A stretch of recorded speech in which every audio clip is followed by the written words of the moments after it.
What does it take to make a good relationship? Are all relationships doomed to failure? Or can we save relationships that may be troubling, that may be going through trials and tribulations?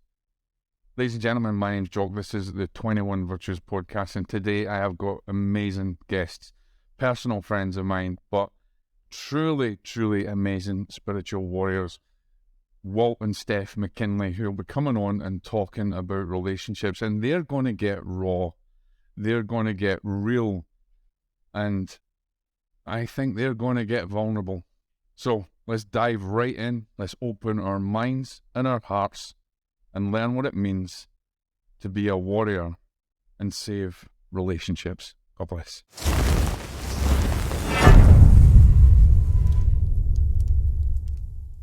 Welcome, Steph and Walt McKinley. How are you doing? Welcome to 21 Virtues, guys. Hey, That's all right, Steph. You can speak first. I just used to be speaking first. What's up, brother? What's going on? I'm happy to be here with you today. As you know, we've been talking about doing this. I'm super pumped to finally get Stephanie and I together on the show. Yeah. Well, I think it's very unique for you guys.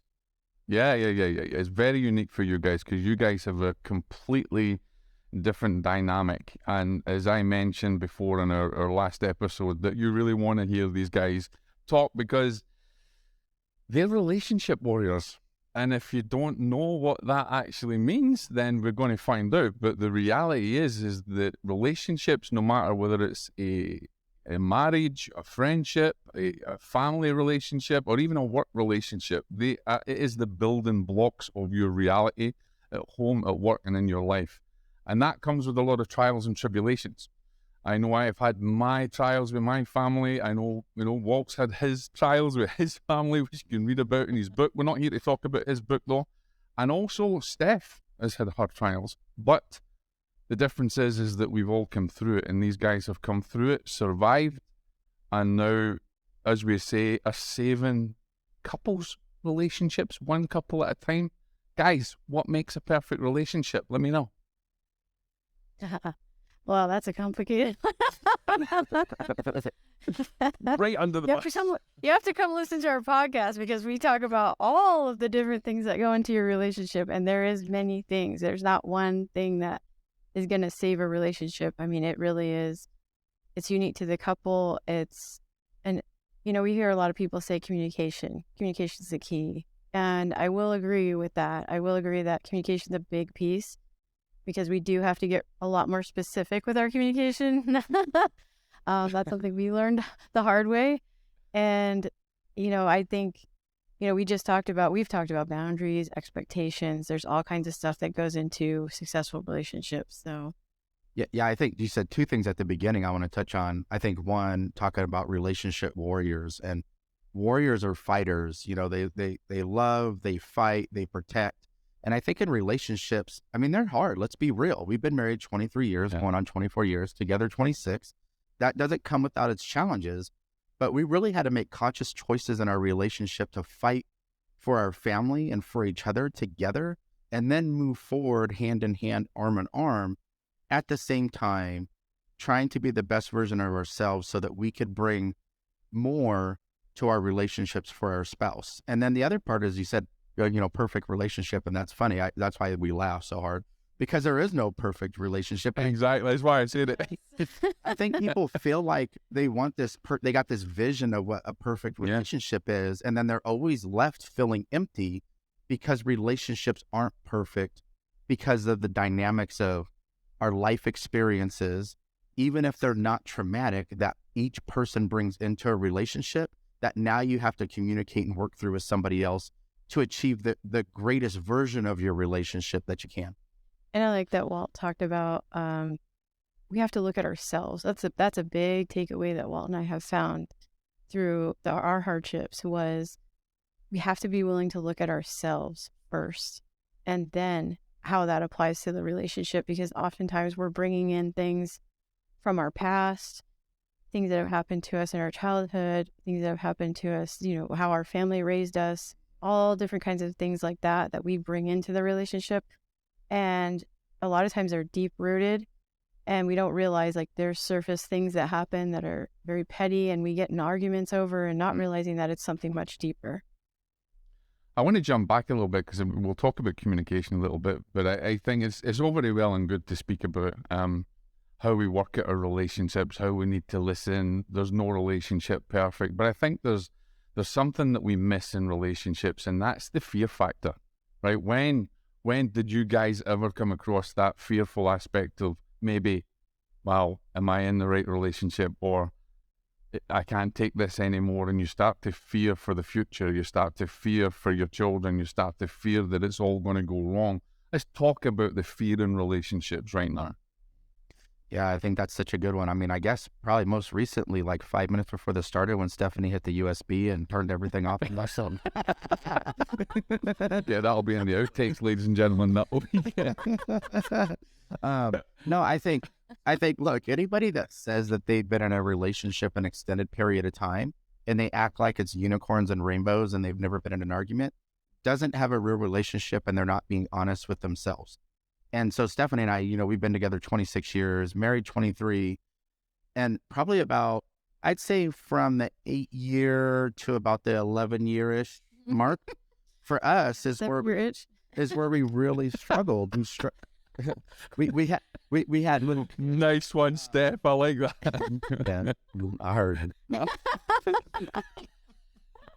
it. It's where we really struggled. We had little kids, Jock.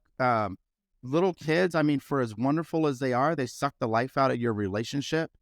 It went from Walt and Steph's show and us doing what we want, when we wanted, how we wanted, and just having a great big time in life to having children, and everything stops and it becomes about them. And we didn't, because we were in the military, or I was, and we weren't close to family. We didn't have somebody to really watch the kids. So we didn't make time for each other.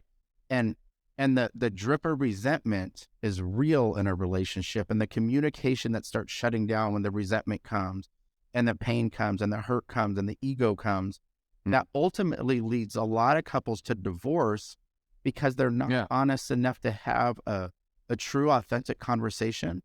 And Steph, I'll let you talk about this, but Steph talked about communication at the beginning. Yeah. We had this come to Jesus moment in our relationship. And we chose in the moment not to give up on our relationship, which would have been easy because we were both hurt by each other. But really it was, how do we fight for our relationship, keep our family intact, create this positive generational legacy, and move forward together? And the together part is the most important, because if you have one person doing it, not the other, the resentment that comes back from the one person putting the effort in is 10 times heavier than it was before they started to really make some moves to put that effort in. So, Steph, I mean, what do you think about that? Yeah, we got to a point where it was the resentment had built up so much that was the real point of contention in our relationship, where we got to a point where it was like, I don't know if we can come back from this, because the resentment had built so much that there was such tension between us. We were starting to like not talk at all, where it was like, you could feel the tension in the room, and because we were just so resentful with each other, and the resentment comes from us not communicating in the right way, because we were both telling each other how we felt, but the other person could not hear it because of their resentment. And we went to a relationship conference a long time ago, and this was at the point where we got to that point and we had a real conversation. And then we went to this conference and we heard this couple, and it all started to sink in, because they talked about this love and respect cycle we have, and that all relationships go through this, that women want love and men want respect. And really, we all need both. But I think at our core, it's the love is stronger for women and the respect is stronger for men. And they said we get into this crazy cycle. So once one of us abuses that, so say he did something that upset me, so then I disrespect him on purpose because I'm trying to make my point. And then you're pushing his buttons. And then when I because that's what women do. Got him. And then when Steph said, "Don't make her bring Joe on here, Jock. Y'all better stop playing." It's going down there, okay? Yeah. I'm sorry. So So when I disrespect him, then he will not show me love in the way that I want, because he'll know, because he knows me very well, he'll know what will push my buttons. So then he will not show me the love that I want. And so we get into this crazy cycle, and then we're doing that to each other where we're not giving each other what we want to get back at the other person. And so at some point, one of you at least has to say enough of this, and then start to try to pull you back into the good cycle, which is where you are showing him respect and he is giving you love, and then you're back into a good cycle. And it really is like that. It's cyclical. It's, we tend to, once we start going down that road of, I'm going to disrespect you because you made me mad, and now I'm going to do it to you. Like, once we go into that, we get into those cycles, and we never have end it. Yeah. And it doesn't go away. Like, it's not like we don't argue still. We do, but we just get out of it faster because we recognize it faster, and then we will have a conversation faster, and then so I hope that makes sense. We don't allow resentment drip to turn into a fire hose. We feel the resentment drip on something, and we have the conversation quick. And I want the listeners to know, Steph and I didn't cuss at each other. We didn't yell at each other. It wasn't that kind of fighting between her and I, but there was like some real coldness. It was like being in Siberia, and it really took both of us. I mean, you ever seen that new Top Gun movie, right? And they go kind of down into that valley. Yeah. All of a sudden, and the mountain's right in front of them. They're going to crash into it, and they got to each of those pilots got to pull back on that stick hard, and they got to go straight into the air almost to pull out of that spiral that they're in. That's really what relationships, people got to make the commitment to do. They're going towards that mountain, and it's going to crash, and it's divorce. And when both the couples realize that they both contribute to where they're at in that moment, you can both pull back, fly out of that. And then once you get past that, bro, and I know we're going to talk about this, like the abundance and joy and happiness that you get in your relationship for us over a decade later is phenomenal and life-changing. No, I'm not going to jump into the good stuff just now because I want to stick on the bad stuff so that we can show people exactly how we come out of it. And I want to get real for a minute with you guys. So was there ever a time, and I'm sure there was, where in your mind you were like, I'm absolutely sick of him and I've had it, or I'm absolutely fed up with her and I've had it, and you get to that point? Where is the danger point? Where's the tipping point that puts you into that, I've had enough? Well, I was going to say was when it was really like, I can't stand to be in the room with him anymore. And that's how he was feeling about me. And I could just feel the anger, feel the hatred. Like it really became like he said, where it's very cold. There's no more love there. You're starting to feel like I resent this person so much I can't even be around them. And that's another thing I wanted to say was we have different fighting styles too. Like I know That's my doggy. Look at all this okay. Yeah, he's getting his tuppence in there right away. He either doesn't agree with Steph or he doesn't agree with Walt. He was like, "Y'all stay together, please." What are you talking about? Only on 21 Virtuous, guys. I was about to say, we have different fighting styles too. I know for Walt and I, we're actually very opposite in our personality. So he's more of an extrovert, I'm more of an introvert. And so even the way that we fight, he was more aggressive, and he liked to attack the problem right then and there, and in the moment, heat of the moment, when you're angry. And I didn't like to fight like that. I like to take a step back, calm down, come back and have a conversation. I like to... Or is it that you were more strategic in planning your assault, coming from the left flank to, just to whip his legs from underneath? I get you. Yeah, you're a smart man. You recognize it. It's understanding a woman's mind, very cunning. But do you know, in times like this is when I knew, and I tell this story a lot. Besides the come to Jesus conversation that we had, I'll never forget sitting across the table from my wife at a restaurant. So a lot of her family had come into town, and we all went to dinner together. And I just thought she looked really pretty. She just looked beautiful, right? And in this moment, even, and by the way, I felt abandoned and I felt hurt by her, but those were triggers from my childhood trauma that I was bringing into our relationship that made that hurt and abandonment feeling that I had exacerbated times 100, which then made my pride and my ego put up a wall of defense to where I wouldn't allow myself to really be vulnerable in the relationship. And I thought she looked so pretty. Yeah. And I couldn't tell her.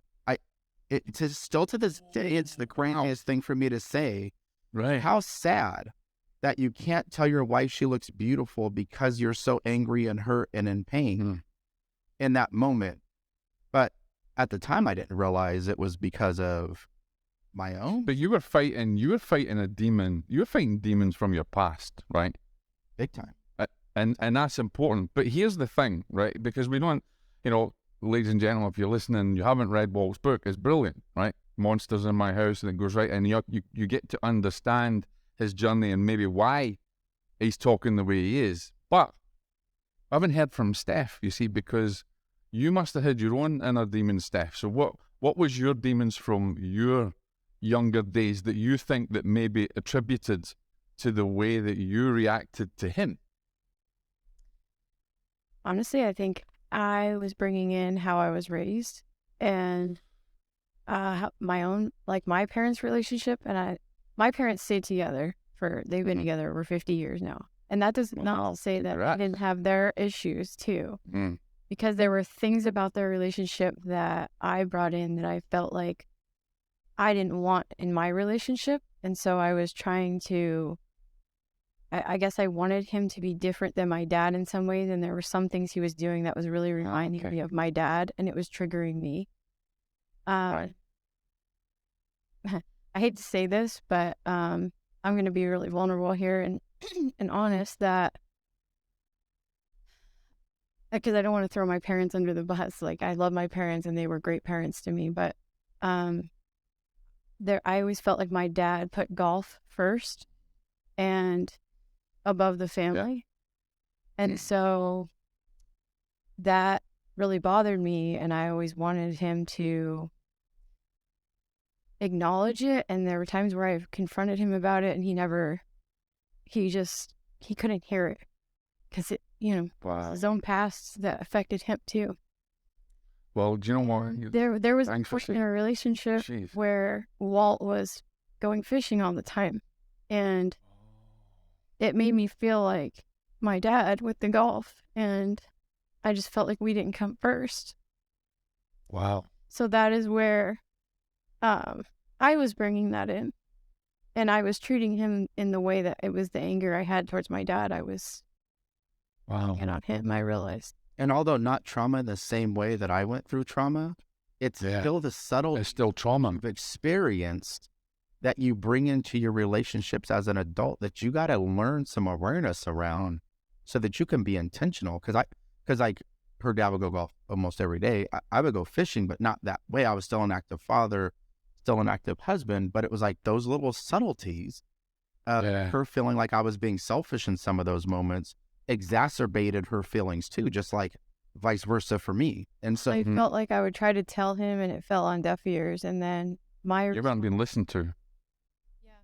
So I felt unheard and unseen. Wow. And I resorted to my protection mechanism for myself was then to shut down, because I consider myself like an empath. I feel things very strongly, and it gets overwhelming. So my protection mechanism is then to just shut down, and then I become numb.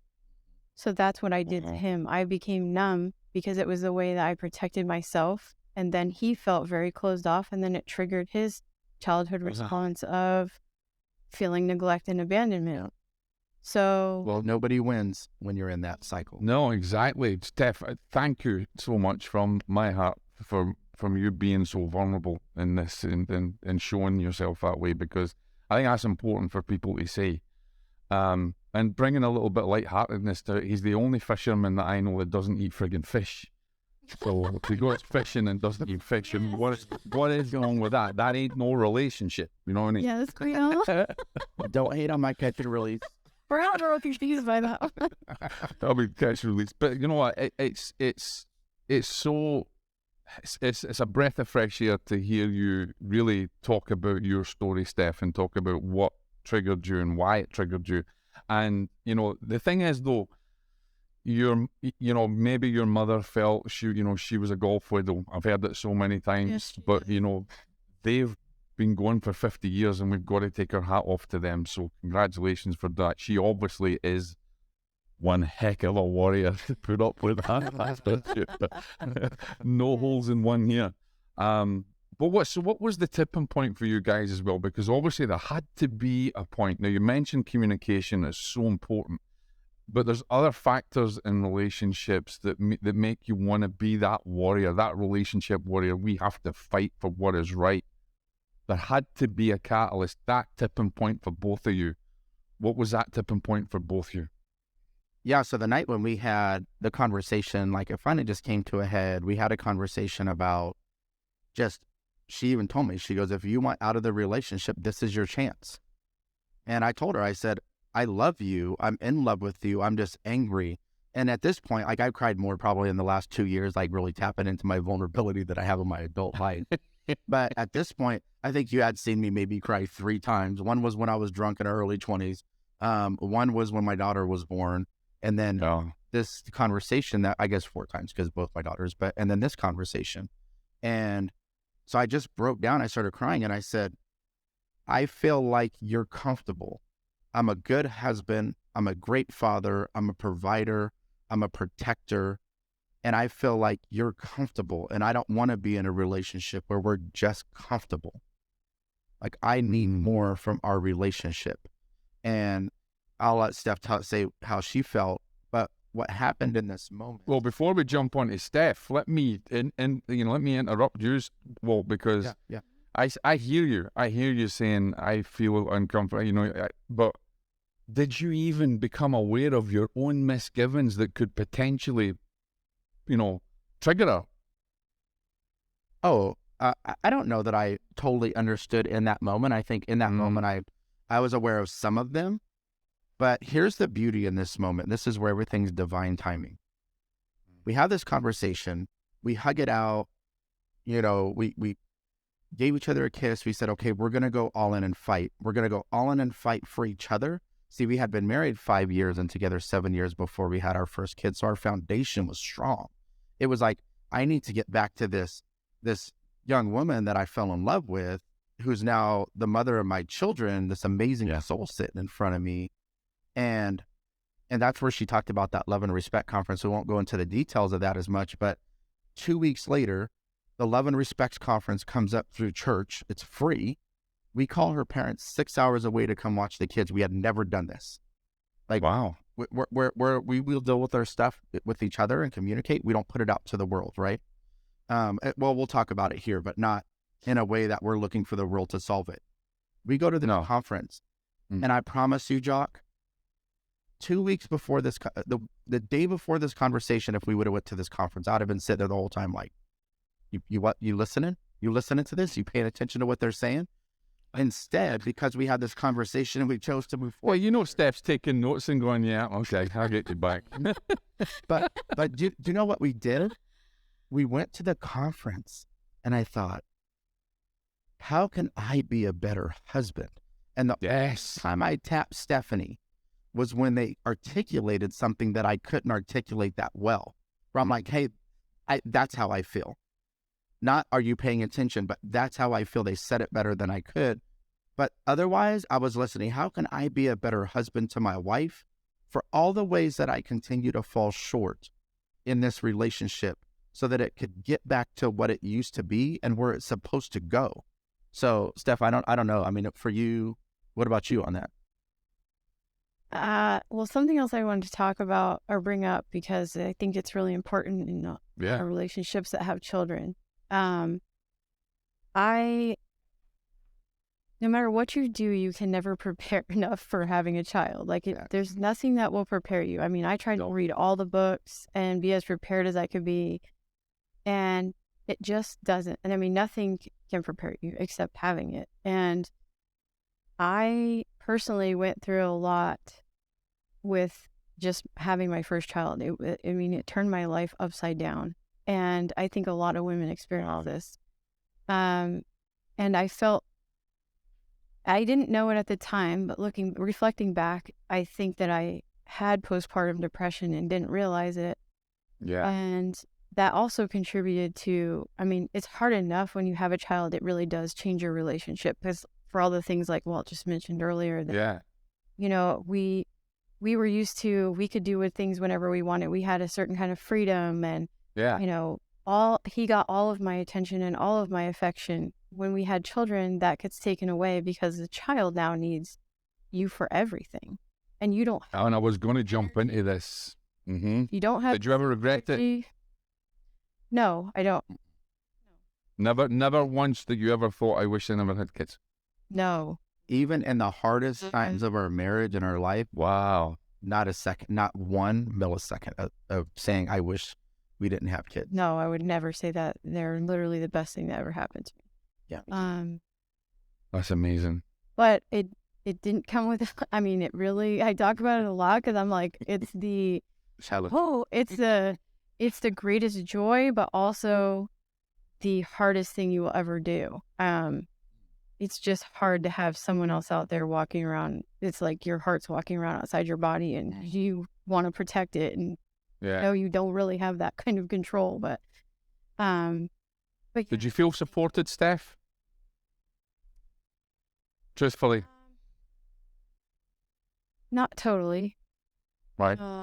Okay. No, I think you never really feel like you'll ever get the support you need I don't know if anybody really could give you the kind of support you need when you have a child. Like, it's just a...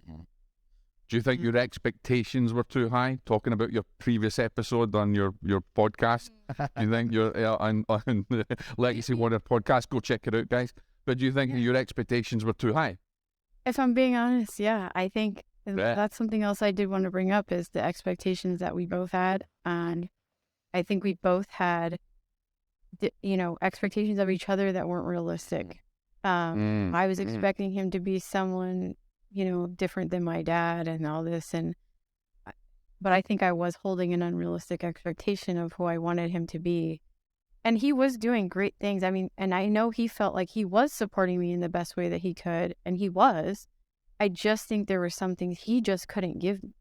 Well, don't you think I was supporting you and you were supporting me in the way you thought we needed it, not in the way that I actually did, not in the way you always did, because we didn't communicate the need, or really, we hadn't even read the love language book at that point. We didn't even really realize what our own love languages were, much less how to give it to them. Honestly, I felt like I was just trying to survive every day, get through the day. I get that, And I felt like I couldn't live up to his expectations. That's what I felt most of the time. I felt like I was failing him, and I felt like I was not meeting his expectations. That's what was really adding to me not feeling good.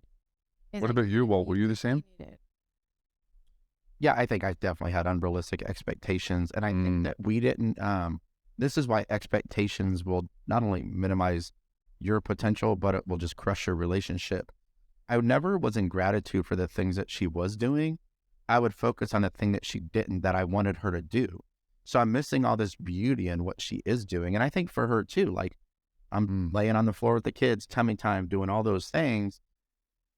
We didn't really see what we were doing for each other because we had expectations and we focused on what we weren't. Where if we would have kept in gratitude and then communicated our hopes and dreams of what we needed more from each other, we could have just bypassed that whole part. But ultimately we didn't, like most relationships don't, because you have to figure out how to work through this in your relationship just like we did. But we talk about it because we want people to know they're not alone in this journey, and they're not alone in the struggle in their relationships, and they can fight.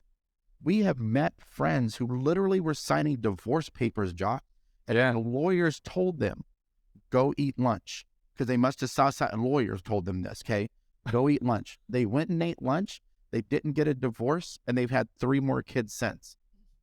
And they were dating other people at the time, and there's so much love there, But pride, ego, pain, hurt, anger gets in the way of people really fighting for their relationship and will lead to regret. Like, you got to be willing to put that work in and be honest. So, guys, do you think then that there's a time where you, or yourself and other people, are blind to the blessings of the relationship and even the blessings of the struggles that help you to grow? Ooh, okay, Steph, you do, because this is your thing. Okay, Is it? talk about You go, girl. embracing that struggle. Talk about embracing that struggle, because you're super passionate about this. I absolutely think that we need to look at struggle and pain very differently. I think we should be embracing those because it's how we learn. It's where all the growth happens. Like, we can't appreciate the good without the bad. So we need to get through the bad to appreciate the good. And we appreciate it so much more the more the struggle. So we should actually be embracing that and really seeing it more for what it is, because there's always a lesson. There's always you never lose with that. Like, we all think that when pain or struggle happens, it's something bad and we're just looking how to get out of it. But what we should be doing is looking for, where is the lesson? What am I supposed to learn from this? Because there's always something we can take away. It's never a loss. And It's how a is it gift. going to make me a better person at the end? Yeah. And then, by the way, forgiving yourself for where you didn't show up because you didn't have the capacity to show up in the way that you needed to for you. And then also forgiving Steph and I had to forgive each other for things too. But holding on to that pain and resentment only hurts us, which eventually hurts our relationship and our children and our legacy that we're leaving behind us. So it was really us forgiving ourselves first, each other, and then literally like locking arms and marching forward in this life journey together.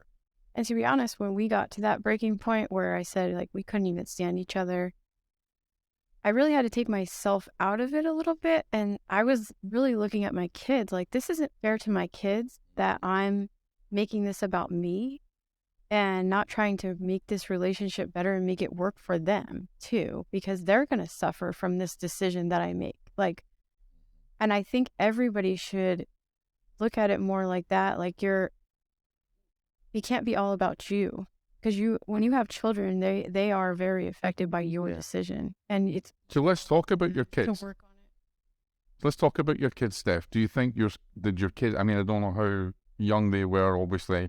They're pretty young now. I mean, they're in their teens and 20s or whatever, But do you think it, I don't know, scarred them, or do you think they knew something was imbalanced, they could feel it? Well, they were only about 4 and 6 to about 6 and 8. Like, it happened over a few years where it got really bad like that. So no, they don't even remember. They don't know, because they were. Well, there's some studies that suggest that even though we look at it from a surface point of view, that they don't remember, there's some academic studies, scientific studies that suggest that perhaps they subconsciously they did get affected from it. What do you say to that? So I think I'll jump in on this part. I think, one, we're open with our kids now, especially about the struggles that we had in our relationship, because That's amazing. the example we set in our relationship, they're going to take through it all of their relationships for the rest of their life. So we want them to know that relationships aren't unicorns and rainbows all the time. Like, don't have that expectation going into it, but understand what red flags are. Abuse, narcissism. There's things that are red flags that you shouldn't necessarily be working through, because you're going to, it's going to really hurt you in the end. We didn't have, those boundaries. We didn't have those things. But do I think that the kids felt the tension? Do I think that they could have cut it with a knife in our home? Sure. And by the way, that didn't diminish how we were as parents to our kids. No, Still playing with them. We were still doing our games. They'll tell you all these games that we created when they were little kids. Steph was reading every night. She was like loving on them. Yeah, I think we were pretty conscious of, nothing really changed for them. We didn't argue in front of them. We really did. We were conscious of that. Like, when we did get into arguments or have these like conversations, it was they weren't present. We tried to make it about them when we were around them, and But I was blessed I that think we faked it. Stephanie's not a yeller, right? It's not her personality. We faked the happiness for them, honestly, for a while. Stephanie's not a yeller, though, thank God, right? I could have been based upon my childhood, but I was really conscious about not overcrossing boundaries. Like, I've never cussed at Steph. I've never yelled at her. It doesn't mean she hasn't totally pissed me off. It doesn't mean that, like, one time I remember, just to teach her a lesson, I walked out of the house and went and played basketball for 2 hours just to get out some aggression, just to teach her a lesson. Then I walked out of the house. That was before we had kids, but it's like, we didn't ever yell at each other. We would have very poignant conversations with each other. We didn't cuss at each other. Like, there wasn't the kind of what you would think, the domestic yelling and violence and all the other things. It wasn't that. But what I do think the kids could feel is tension between their mom and dad, even if they didn't understand at all where it was coming from. And so I think it had an effect on them. I think probably for a while, but all they've really known in their, more of their conscious mind of as I got older and could remember more, is us holding hands, us, spending time together. We made a lot of intentional changes in our relationship to bring back the love that we had and that foundation that we created to move forward in our lives together. And I got to tell you, we're still making those intentional changes. And I'm happy. Yeah. We spend more time together now since I left corporate America and we're doing this kind of stuff we do than we have in our whole life. And I'm happier now than I've ever been. How often do you spend together, guys? How much are you together? Stephanie, you can tell the truth. You can say too much. No, honestly, it's a lot. I mean, we're really together all the time now. Very rarely are we, like, if we have an appointment or something like that, or Was that a transition for you since he retired from corporate and the Navy? Oh yeah, big. It's very interesting because when he was in the military, there was a lot of periods of him being gone because he had to. He deployed and stuff, and so there were times where we spent a lot of time apart, and then there was a time in the military where he was on shore duty and he was getting home early every day, and that was an adjustment. And then when he was in corporate America, I felt like it went to like. And you're just praying. I was never seeing him. You're praying to the good Lord, deploy him, for God's sake. How dare you take the last sandwich? Get out. Well, that's what's funny is I think, but this is where I talk about the pain and the struggle. I mean, it teaches you something, and I learned to appreciate my time with him because I didn't always get it back then. And then when he was in corporate, he was gone a lot. I had a lot of time by myself because he was working crazy hours. So we've had those peaks and valleys of, we've had a lot of away time and we've had a lot of time together. So I think I appreciate the time together a lot more now because we just came out of a season of us not being together a lot. So, well, what's crazy, Jock, is I was working from home for 18 months after COVID hit. Yeah. And my work quadrupled during COVID. It's a whole story around that, but my work quadrupled, same team, quadrupled the amount of work. Stephanie would bring me lunches and stuff in here, and I'm on Zoom meetings, no kidding, for 10, 11 hours a day. Then as soon as I get off Zoom meetings, my manager and directors that I was responsible for a lot. So they're hitting me up because they need some attention from their boss, and I'm trying to give it to them. I couldn't even look at Stephanie when she would bring me lunch in here. I would just kind of like put my hand to the side of the thing and be like, thanks, because I'm on these meetings. So even though I was in the house more than ever during the workday, I was more disconnected than ever because of my workday. And so we're physically present. We're not emotionally and mentally present with other in those moments. And then we watch shows and we do stuff to stay connected.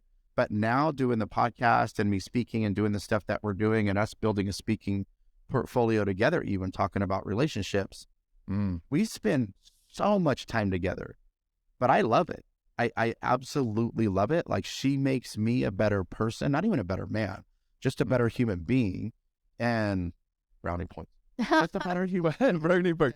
Well, you know, I have to say, guys, that your relationship, very much emulates mine and Joe's.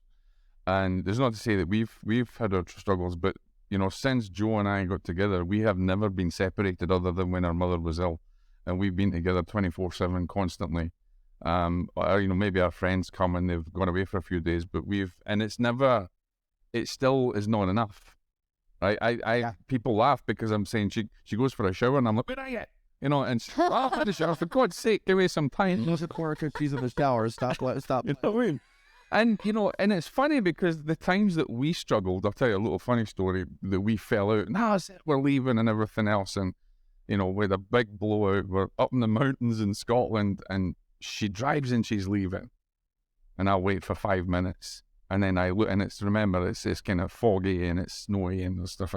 And I look out and I can see like about a click down the road, there's exhaust fumes coming out the side of the road where it meets into the, where it leads into the forest. And I'm like, okay, she hasn't gone very far. All right then. So I phone her. This will a nice segue, and it's a phone, and I talked to her and I said, come on back, darling. You know, I've got a nice coffee here for you and a chocolate biscuit. That's how I got my wife back. Coffee and a chocolate biscuit. But it leads me on to so it leads me on to the power that we have to recognize in communication. Right? Where did you guys realize that was the turning point and you learned, because you're still learning to communicate, but when did you learn, like, wait a minute, we have got to start, don't go to bed on an argument, that kind of thing? I have a little story for when we had this kind of breaking point. It was right after, and we had been to that, I think it was after we went to the conference. So we were really starting to look at ourselves and like what we needed to work on in ourselves. And I went to the grocery store and I was sitting in the parking lot because this song came on, this country song. Do I? It's called Do I. And he used to tell me all the time. Sing it. That's how he felt. Oh, I can't. It says. He knows it very well. In there he talks about, do you like when I kiss you in the morning before I leave? Like, is a thought of me wanting you driving you crazy? So it's like, don't just talk it, dude, sing it. Oh no, that negative. Well, he's saying in there, like, do I still do it for you, basically? Yeah. Like, do I still have that?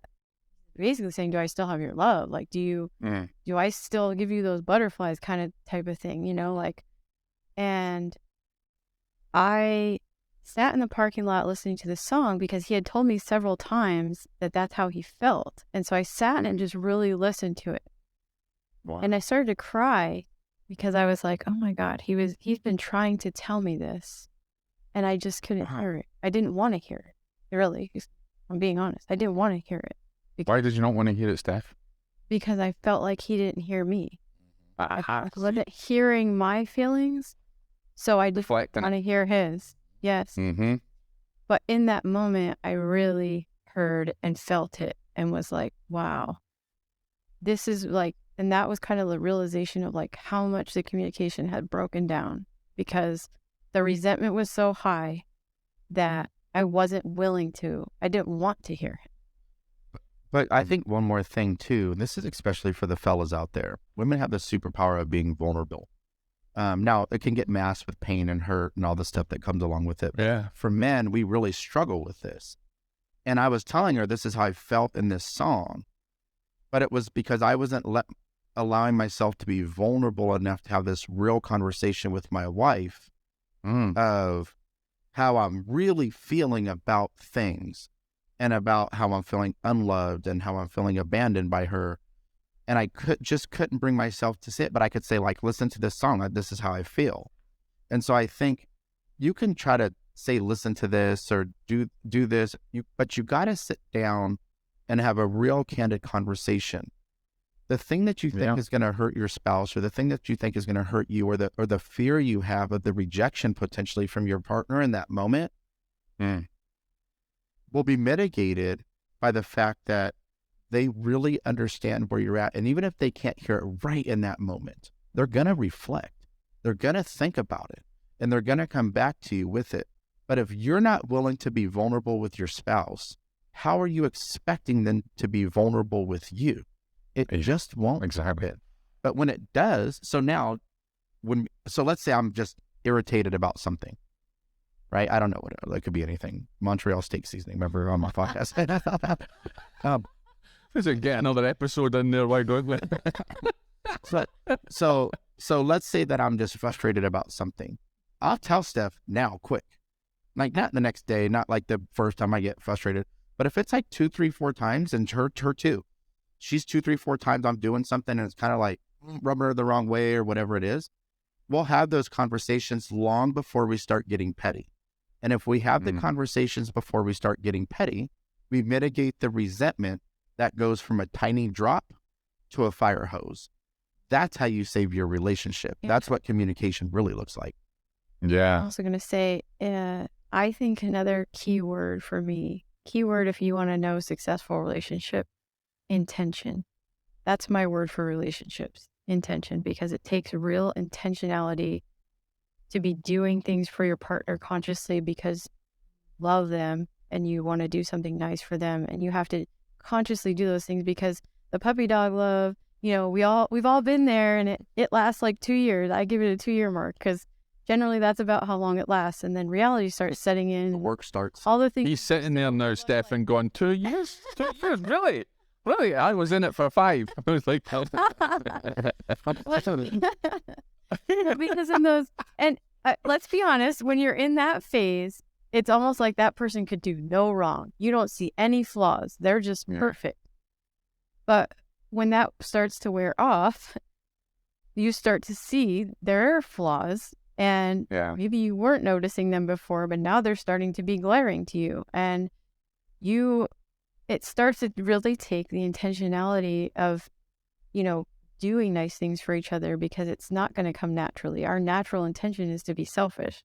So it takes you making a conscious effort to, like, I've used this one, like, some people's love language is coffee. So get up and make them the cup of coffee in the morning, and that you're speaking their love language. Like, they're going to be just doing those kinds of things makes the other person want to do them too, because then you're like, wow, that was just so thoughtful and so nice. And like, they really did that just because they know I love it. And then they reciprocate. Yeah. And then that's how you get in that good cycle. But it really does take a lot of work on yourself to realize, like, okay, I have to be intentional about doing these things. itchy you. So, I just noticed that at the end of you watching the video about itchy you, and I'm not doing my doggy thing. So we don't mean to downplay that in any way, but Jock just totally ruined that moment. So yeah, being in the moment. So let's talk about the intentions there, Steph. Do you think then that people, in relationships, one is blind to intentionality and the other, what happens really, right? I have a saying, if your vibrations don't match, it ain't gonna work, right?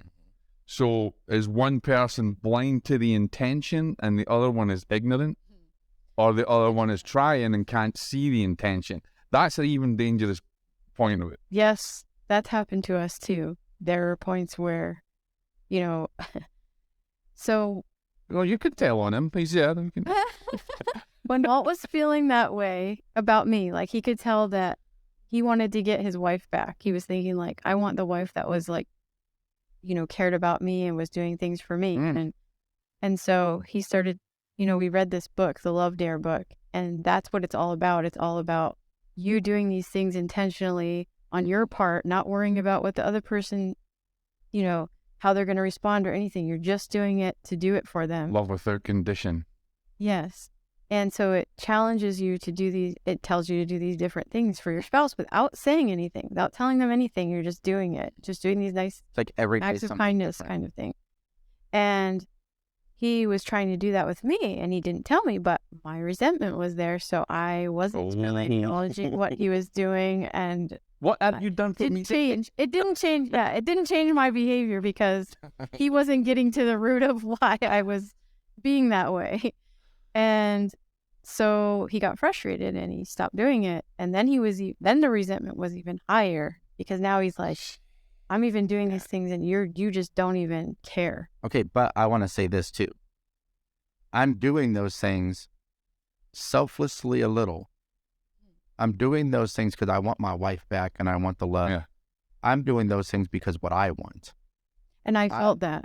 Right? I felt So you were tied up in the expectation. So even though he thought he was doing it with expectation, I'm looking at the camera now. I could feel that he was doing it with expectation, and that's why I didn't respond. Go and watch episode 7 of the Legacy Warrior podcast, Expectation. Yes.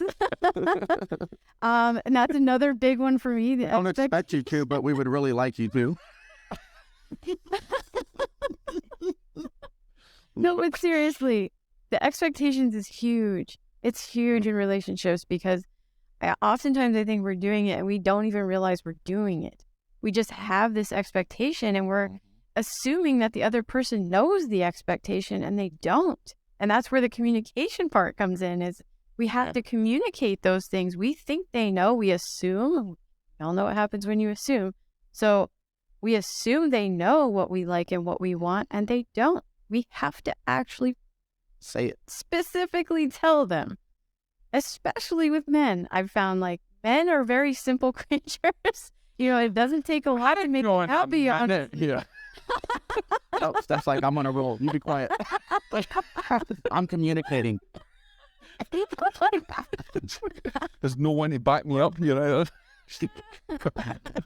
She's a one. I'm lying. I actually feel like my life is pretty complex.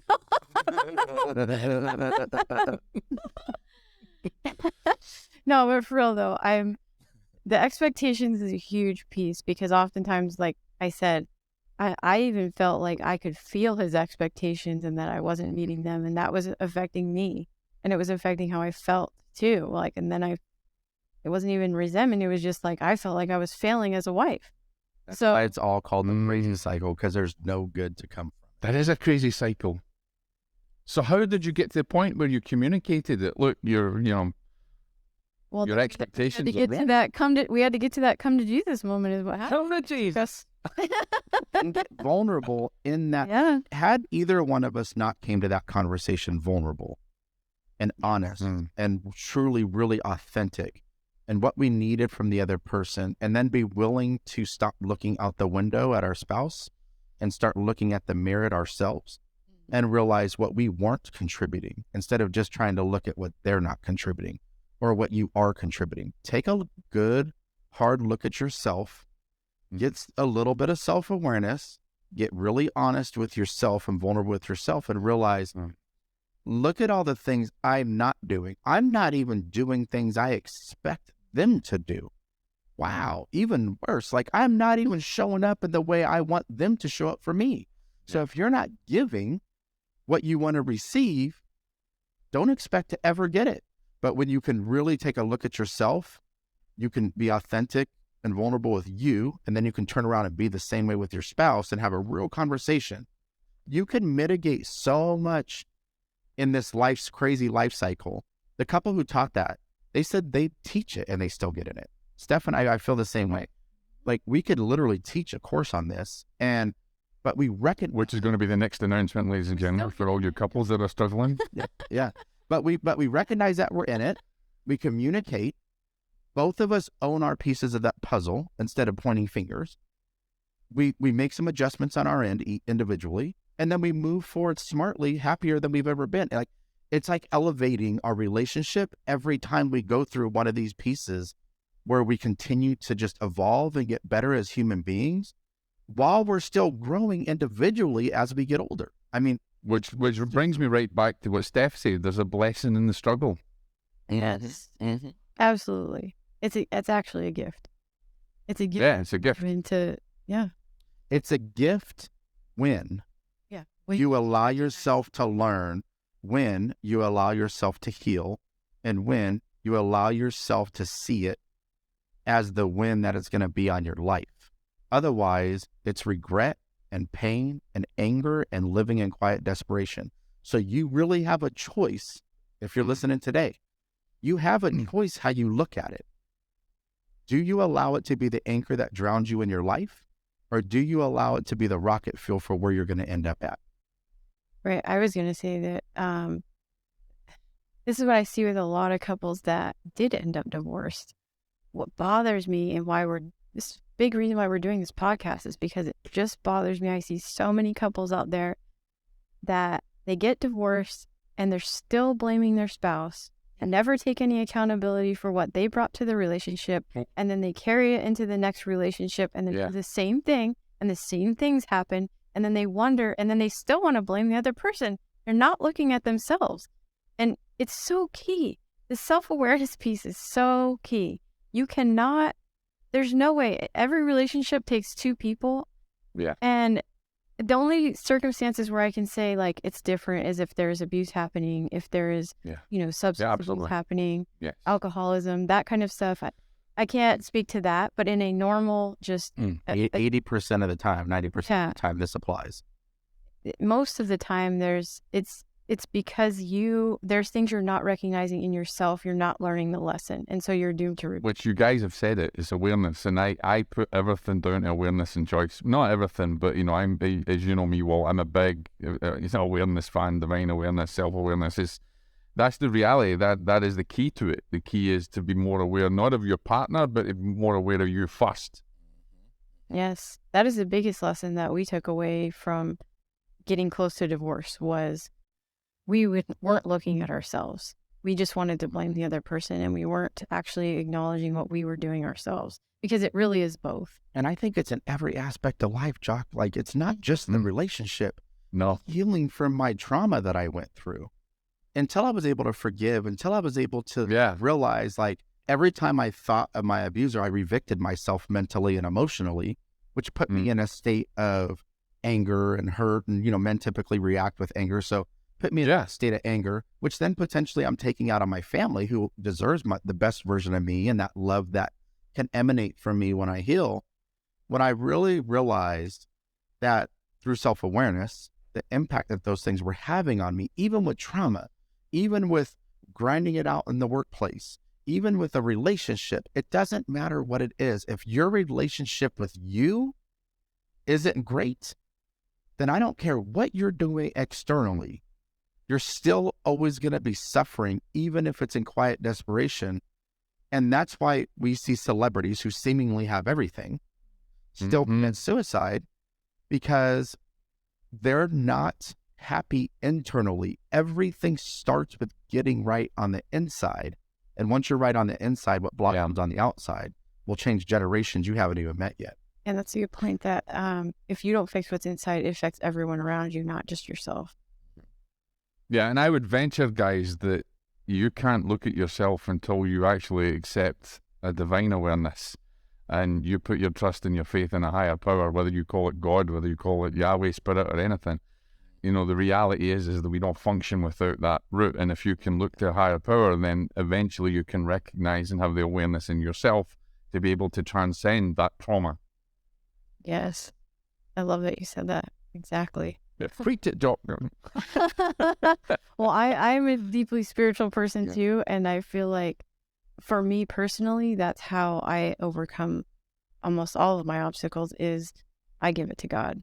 I give it to him, I lay it at his feet, and I let him guide me. So. And by the way, those times when you give some of your difficulties to God, so recently I've been really working in my season of surrender spiritually. And I feel like this is the last piece of my big spiritual journey. Well, I mean, there'll always be pieces, but this is like a big one. I grew up in chaos, so I like control. So I'm going to give God his 49%, but I'm going to keep my 51 because I need to navigate the outcome. So I asked, help me really work on surrender. And I got to tell you how many things in the last year, we've had this beautiful, just phenomenal year outward looking in, relationship-wise. I'm talking about just like all of our life. But there's been some real challenges. There's been challenges with us not selling our home that we're in. We lost $28,000 on a home that we don't have 28 grand to lose on a house that we put money down for. We had to just have our engine replaced in our car. Like there's been family that have talked a lot of trash about what I'm doing too. And there's been a lot that I can either control, grip tight, get miserable inside again and get myself in inner chaos, or I can really say, okay, God, I see you. I asked you to help me work on surrender. Now you're helping me work on surrender by giving me these challenges Yeah. that I can. Which, again, teaches you. Right. And so, Yeah. but since I've surrendered and I really am stepping in my belief in this, you and Stephanie said, especially with that 28 grand, like, well, you might have went and burnt the dang whole house down, but 20 years ago. Surprised me. But I'm just like, I know he's got it. I know God's got it. And then I'm not joking you, Jock, within about a 2-week period of me really getting in that mode, I had speaking engagements come to me that are going to pay me more than the money that we lost. See, that's what surrender. That's because you have trust and faith. Yes, and I have to share this real quick. It's I've never shared before publicly, but when Walt and I, Whoa, first time at 21 Virtues, you heard it here. and I truly call it a come to Jesus moment, because that is what it is. Or you might call it rock bottom. When we were at that point in our relationship where I was really like, I don't know what to do, and like I feel like I'm about to fail at marriage, I got down on my knees and I prayed to God about it. And that evening is when Walt and I had that real talk where we got vulnerable with each other. Oh, you give me goosebumps, Lassie. That night. And then right after that marriage conference came about, and it was a Christian marriage conference. And that saved our relationship. Truly saved it. And we still use it both today. And we both felt like that night we reacted so different than we would have any other time. I really felt a peace I had never felt. And that's amazing. It was really like he was just in control. It was love in its purest form in our conversation that night. It really was. No pain, no hurt, no anger. There was still hurt there, but it was, she cried, I cried. It was really just a room full of love that night. But see, I think you stopped being a participant. The both of you stopped being participants and you became observers. And was able to actually have clarity. Yeah. Rather than being covered in fog. Finally, the veil gets lifted and you get to see truth. Yeah. On both sides. And that's why I say when we went to the conference, we approached that in a totally different, like he said, we weren't like, oh, I hope you're listening, like we were really taking it in for we were really taking it in for ourselves. What your spouse is taking notes on, let me see. And then we turned and we started taking action on that. Like I was really intentional about changing how I was and trying to do things for him that I wasn't doing. And man, our relationship just seriously was so transformed from that point. I mean, and we went on a vacation together. This is crazy because I took a break from I was in college and I had done 4 years and I didn't get a chance to finish. The Navy moved us and I had never got to finish. And I was literally going into my last semester of going back to school to get my bachelor's degree. Wow. I was about to graduate when all this happened, and it was like all this turmoil, and I was like, oh my God, I'm like finally at this point. I've been reaching for this goal for so long, feeling like I'm never going to get there. And all this happened. I thought my whole world's about to come crashing down. And it completely changed. I graduated. I got my degree right after that. We took this amazing trip together. We hadn't taken a trip together by ourselves without our kids that whole time. 7 years. My parents watched them for us. We went on this amazing Caribbean cruise for a week, and it was the best trip we ever had. We reconnected in a way we hadn't been since we were first together. It was just unbelievable from that point. I mean, and so it's one of those things that made me, it's just, I believe in God so strongly because I just see him show up for me over and over and over again, and always at my worst moments. And so I just have this faith Beautiful. That, I can't even describe it. It's just, you just become a believer when you see that happen. Just a knowing. Yeah. So guys, we're coming to kind of at the end, and I want to get you guys back and talk about another subject about relationships. I think this is amazing, but Steph, you've got a beautiful light about you. You get hurt when people lose their relationships. You guys have got a desire, if you like. You've got a mission to save people's relationships. How do you guys as a team save people's relationships? Well, this is the whole point behind the Legacy Warrior podcast for me. Shameless plug. Well, Walt and I have a little bit different. I mean, we're joined on some things, and we're a little bit different on some things. I think for me, the Legacy Warrior podcast that we started is so personal to me because of that reason. Because I came to that point in our relationship where we almost lost it, and I got to see, by the grace of God, that we were meant for each other, and there was so much love there. And so I want to help other people realize that too. I want to save relationships. I want to save families, because I know it's possible if you're willing to do the work and you're willing to look at yourself.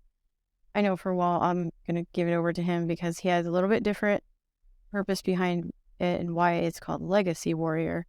So, Steph, when's the book coming out? When's the joint book coming out? It may really happen at some. I predict it. I predict it. It's going to happen. Yeah, relationship book in the works. Relationship and parenting, because I have a lot of passion behind that too. I love children, and like I said, they're my children are the greatest gift in my life, and there's so much. Well, you got to come on 21 Virtues Without him, and they're talking about parenting and your warrior virtues on parenting. I don't have a parent. I don't have a parent. I don't have any children. I do have a parent. I don't have any children. But I would definitely want to have that conversation. That would be awesome. That'd be super cool. And you know what's cool for me as a spouse is Stephanie's always supported my careers. She's supported me for 20 years in the military. She supported me with 5 years in corporate America. She's the one that said, you know what, I've been begging you to write your book for 10 years. You wanted to speak professional, like be a professional speaker since I met you 26 years ago. You've been speaking in your careers your whole, like, let's just screw it. Let's go all in. And she'd been supporting my career, so she doesn't work. She's like, we'll figure the money out. We'll figure all this stuff out. Let's just go. The really cool thing for me as the person who's been supported for so many years is being able to support her and watch her step into her power and watch her own her voice, and people tell her she's powerful. And I mean, even just that she has a smooth voice, you know? So even those... Well, I said that to you. She's going to read books. She's got a very smooth voice. Obviously not like a... like not like a bloke in hello. It's like Beauty and the Beast over here. And so she, it's super cool for me to support her and for her to be able to go do some podcasts without me to talk about what she's passionate individually about. Mm-hmm, and so I think from a spouse relationship, people need to understand, like, it's okay to be a supporter. You don't always got to be in the light. Yeah. It's a lot of time in the light. I like the light. I like the attention. I end up being for that attention. Let's go. I'm going to eat it. But support your spouse. Support their endeavors. Believe in their dreams too. Amen to that. If you don't quite see it yet, if you don't see the vision yet. Because nothing's worse than not being seen and not being heard. We've done it to each other. We've felt that way in our own lives individually from other people, friends and family, and all the experiences that we've had. We've not been able to see or hear ourselves at times. And everybody in life has experienced these things.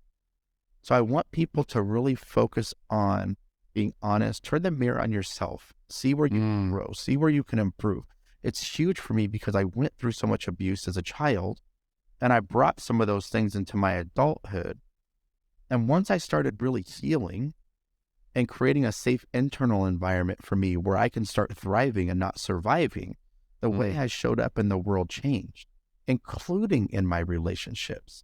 But it doesn't matter if I try hard in my relationships. If I'm still in internal chaos and I lack the internal freedom and happiness that all of us deserve in life. So I think both of us have a different approach for why the podcast is important. I lived generational legacy. Shameless plug number 7. From an abuse. from an abuse perspective, I've lived that. Broken homes, foster parents, being abused by every adult I knew. If we're going to change generational legacies, first it starts from within, and then next it starts in our intimate relationships where we teach the future generations how to be different and give them the belief that they can be different than what we had based upon our own experiences. That's why we're both so passionate about this. And that's why we'll do this individually and together until we take our last breath on this earth. Ah, that's beautiful. But you're a very powerful team. But I have to say, hats off to Steph, because let's talk about courage here, because you had the courage to step out. Now, he's so used to stepping out in the limelight, but you had the courage to really do that. Say that again. You froze just a little bit on our end. Oh, I froze. I was just going to blame you guys. All right. Okay. So, technology. Yeah, let's talk, Walt, you're used to the limelight. You've been out there. But let's, switch that over to Steph. Steph, you've shown tremendous courage, and I think that's another thing that's missing in relationships. You've shown tremendous courage. Sorry, it's my Scottish teeth. You have shown tremendous resilience and also courage to come out now and be a voice, not only for women but also for men as well. That's very unique, and for that, I tip my hat to you. Thank you. It means a lot to me. I have to say, in this, I've always been a supporter, and I don't have any issue with being a supporter. I love being a supporter. I think that's my gift. And I think there's a lot of supporters out there, and that's their gift. But I wanted to be a voice for the supporter, because oftentimes we are overlooked, and it's treated like it's not as an important role, or that's how it feels sometimes, because you always have a person who's in the front and center and is in the limelight and getting the credit, but behind every successful person, there's usually always a nagging woman. Oh, sorry. I mean, supportive woman. Sorry.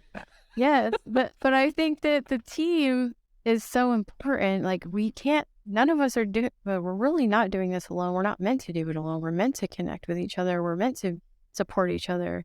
And it's really a super important role. And I just want to encourage all the supporters out there to keep doing what you're doing, because you are vital. You are very important. You have a gift, and you don't have to be front and center. You don't have to get the attention for it.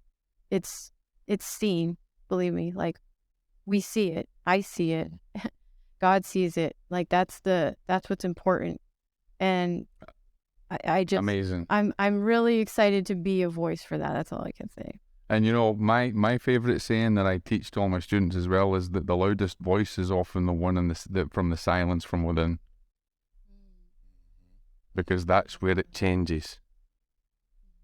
So let me ask you a question before we finish off, guys. And I really do want to take another subject and bring you guys on and go even deeper into different things. But I'll start with you, Steph.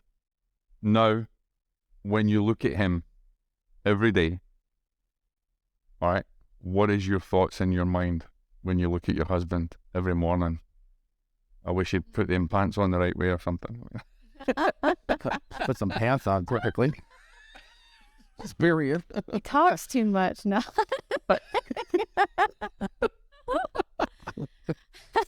Hey, just know I get to go next. I was just going to say that, No, I'm just kidding. I see a beautiful soul, beautiful human being. I'm so proud of him for so many reasons. I love him more today than I ever did. He means the world to me. I mean, he's my everything. There we go. We're getting tears. Jock's like, win. Really, honestly, this man has helped me grow more than anyone. I mean, good and bad. Like, Wow. It's like we talked about, it's the beauty and the struggle, and even just, he's opposite of me. So, all the things I feel like I lack in myself, I see in him, and I strive to be more like him in those ways. so that I can be a more balanced person altogether. Wow. Absolutely beautiful. Absolutely. Are you crying now as well? Come on. They're bringing a tear in my eye and myself. We call it we call it tear patrol at my house. Jock's on tear patrol. I was like, oh my goodness. I wrote down earlier, I said, It's gotten me to cry. I took a note earlier, I said, I'm going to make these two cry on the show. No, Jock, you have a special ability. You really bring this out of people. So, Walt, look at your wife. Tell everybody, tell the world exactly what you think when you look at your wife now. Yeah, I think about my journey when I met Stephanie. We were pretty young when we met. And I was new to the Navy, and she was her freshman year in college. And I was really on the precipice of potentially becoming a statistic or learning how to really love and create the legacy that I always felt like I could create. But I really needed the partner who could bring out the best version of me.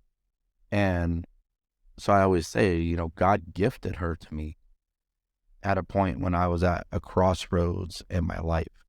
He knew what I needed. She's the patience that I'm not.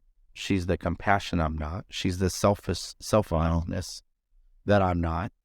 And, it's really crazy when we think about our 26-year journey together of how much we have helped each other grow to be the best versions of ourselves. And I know that I wouldn't have been able to have any of the success that people get to see on the outside if I didn't have her love and support. And I'm going to say it again, patience, because we joke about that. Thank God that she's patient like a saint, because she is an angel. She loved me when I was unlovable at times. And she's still here. And so she's my soulmate. She's my everything. She's my heart.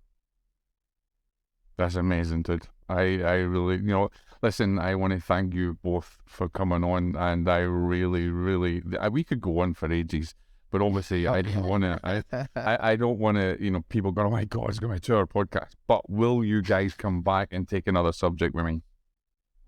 Oh, you already know. Yeah. I had to ask it because that's what we're expecting to hear on the other side of the podcast. No, we'll say way off the podcast. We'll see down the phone.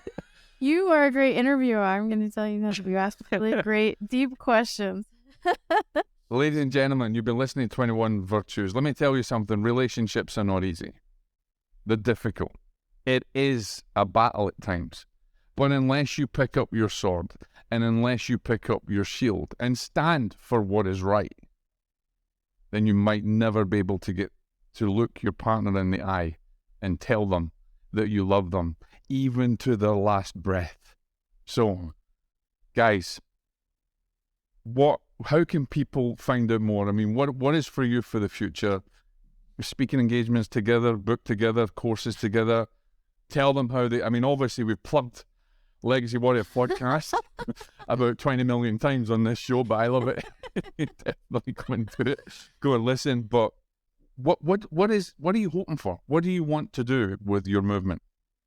Yeah, I think for right now, it's really just delivering incredible content that helps people bring out the best version of themselves and saving relationships along the way because of that. So shameless plug number 27.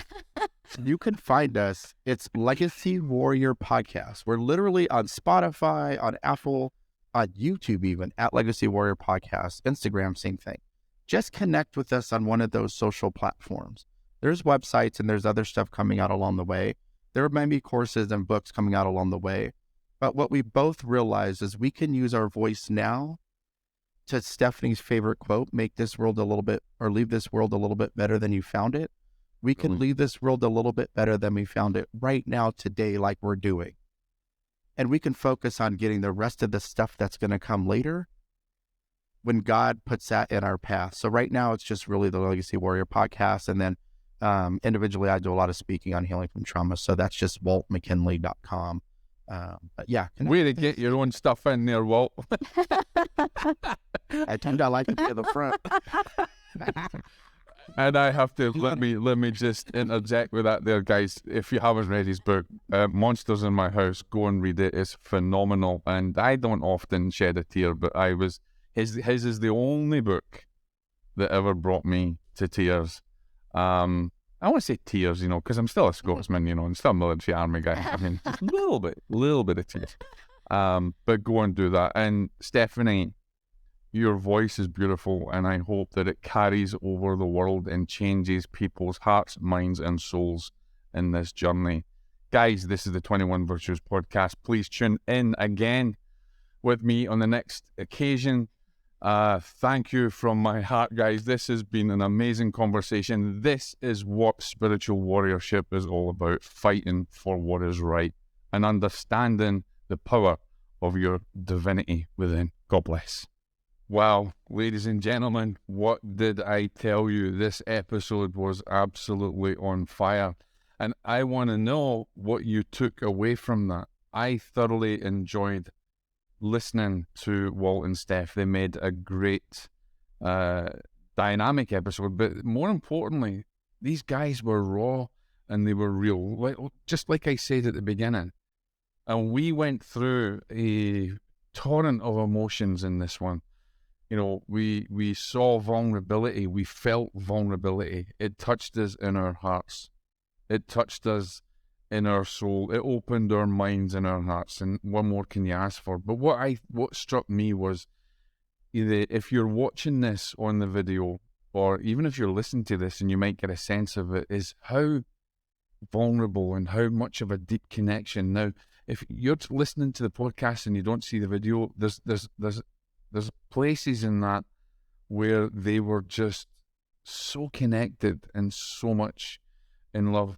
And what does it mean to fight for your relationship?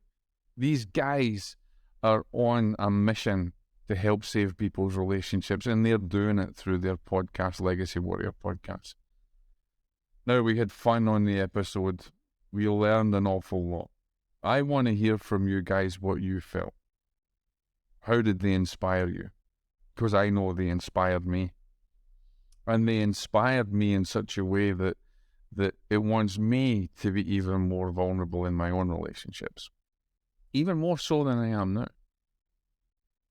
These guys were a testament to what it means like to fight for what is right, to be the spiritual warriors they were meant to be, to have a deep awareness in what they needed to do from within to change everything on the outside.